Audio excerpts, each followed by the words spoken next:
Hello people, welcome to the first ever edition of Darts Talk here on YouTube. You can contact us at dartstalk@gmail.com. That's dartstalk@gmail.com. And what I'm really here to do is to look ahead at tonight's quarterfinals of the PDCpoker.com World Grand Prix of Darts, and also the first day of televised events of the World Masters from the BDO side of things as well.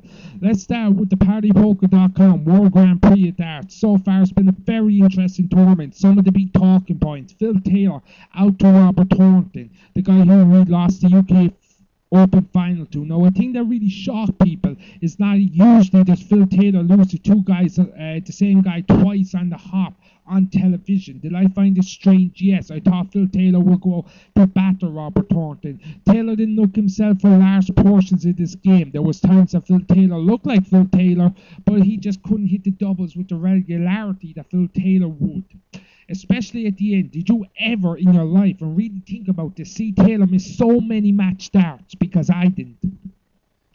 And also a big talking point is, of course, last night, Adrian Lewis, the two-time world champion and current world champion, knocked out by Michael van Gerwen. Yet again, Lewis looked out of sorts at times. I think it was summed up perfectly on commentary by John Gwynn. It was a flat performance by Adrian Lewis, an absolute flat. He didn't look himself. He didn't look like the Adrian Lewis that won the World Championship back in Ali Pali back in January. You know, it was just an absolute terrible performance by Adrian Lewis. He knew he was playing a man in form of Michael van Gerwen. You'd think he would have been up for it a bit better. Of course, a big shock is the quarter-final setup. You have Justin Pike, Brendan Dolan, Wes Newton, Paul Nicholson, Michael van Gerwen, Andy Hamilton, and Robert Thornton and Mervyn King. No one could have pictured this as your quarter-final lineup. I think it's brilliant. I think it's a great change. I think it's great to see these new characters finally stepping out of the molds of the Barneys, the Wades, and the Lewises, and the Taylors, of course. I think it's great that these players are finally showing the cojones to finally move forward in the world of darts. We have more people coming through. Van Gerwen is finally stepping up. Even Paul Nicholson, after his absolutely lackluster start to the year so far, I know in the middle of October, but Paul Nicholson is finally thrown well. I think he threw very well against Colin Osborne at times. Now he's going to need a lot more against Wesley Newton. Michael van Gerwen, Andy Hamilton, I think is the tie to really look at this quarter-final, because you look at Van Gerwen. Van Gerwen is fast, but he's also scattery at times. Andy Hamilton will be very, very precise and very, very solid in this game. Andy Hamilton knows what's in store for him. These 8 players have to really, it's running through their heads here that this could be their best opportunity ever to make a Premier League, because 100 grand, and plus winning the Grand Prix, especially after what happened last year with Kevin Painter winning the Players' Championship and getting the Premier League spot. Whoever wins this, you have to believe, has a big shout to go into the Premier League. Another big talking point, of course, is Raymond van Barneveld getting beaten 2-1 by Ian White on the second day of the competition. Barney has not been the same player for the last couple of months, in my opinion. Sorry, not the last couple of months, I'm going to be straight honest. I don't think he's been the same player in years. I think it really goes back to the 2010 World Championship when he played Simon Whitlock in the semi-final and was 5-4 up on Whitlock and missed 3 match starts overall to get to the final that year. Whitlock turned around and beat him, and I really think ever since that day, he has not been the same player. Very interesting, and I will be back taking my thoughts on the quarterfinals later on. The World Masters from the BDO side, televised today. It started yesterday, but it's televised today. And I could name you some of these players, but I really don't know much of them. I'm just going to focus on the television ties. The television ties are Scotty Tuhani taking on Paul Brown.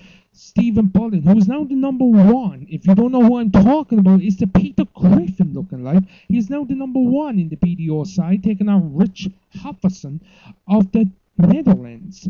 Martin Adams takes on Ruddy Davis of Norway.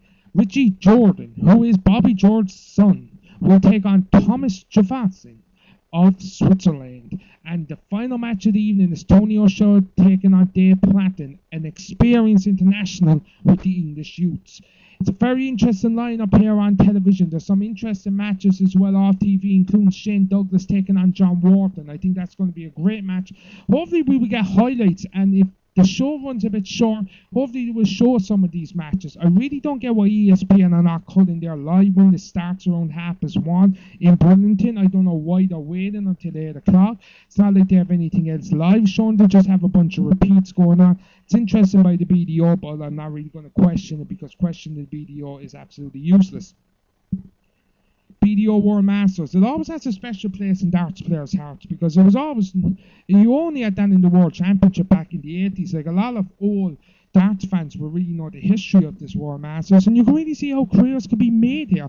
Look at Robert Thornton on the PDC. Robert Thornton wasn't even qualified for Lakeside that year. He wasn't really highly ranked, and he turned around and won the World Masters. And ever since then, he has not looked back. No, if he didn't win that World Masters, he might not have qualified for Lakeside that year. He might not even been in the PDC and in the position he is now because all the money that came in for winning the World Masters and all the attention never would have come, and maybe Robert Thornton would have been able to push forward his stats career as he was. It's very interesting how things like that work.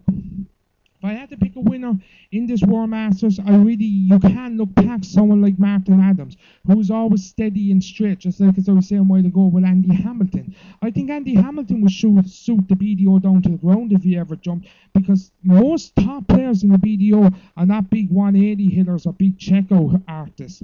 They are just solid players. So Martin Adams to me, or Scotty Waits, Stephen Button, I know he's ranked number 1, but really, of all the times I've seen this guy on TV, he gets a bit scattery at times, and he's not great under pressure. Now we go back to the Grand Prix of Darts. The quarter-final side: Justin Pike, Brendan Dolan, Wes Newton, Paul Nicholson, Michael Van Gerwen, Andy Hamilton, and Robert Thornton takes on Mervyn King. If I had to pick the winners in them 4 games, I would go Brendan Dolan because of the hometown advantage. I really want Paul Nicholson to win, but I see Wes Newton scraping that out. Michael Van Gerwen, Andy Hamilton. I'm going to shock a lot of people here by saying that Andy Hamilton would beat Van Gerwen tonight because he would show a lot more steady darts. Van Gerwen gets a bit scattery at times. And the main event, Robert Thornton, Mervyn King, which I think will be a fantastic game. I think Thornton really has to get over the Taylor factor. If Thornton can get over that, I fancy Thornton. But if he's too affected by beating Phil Taylor, then I think the King will rise in Dublin tonight. I will be back Sunday to review both competitions. Enjoy your weekends at darts, people. Good night and enjoy.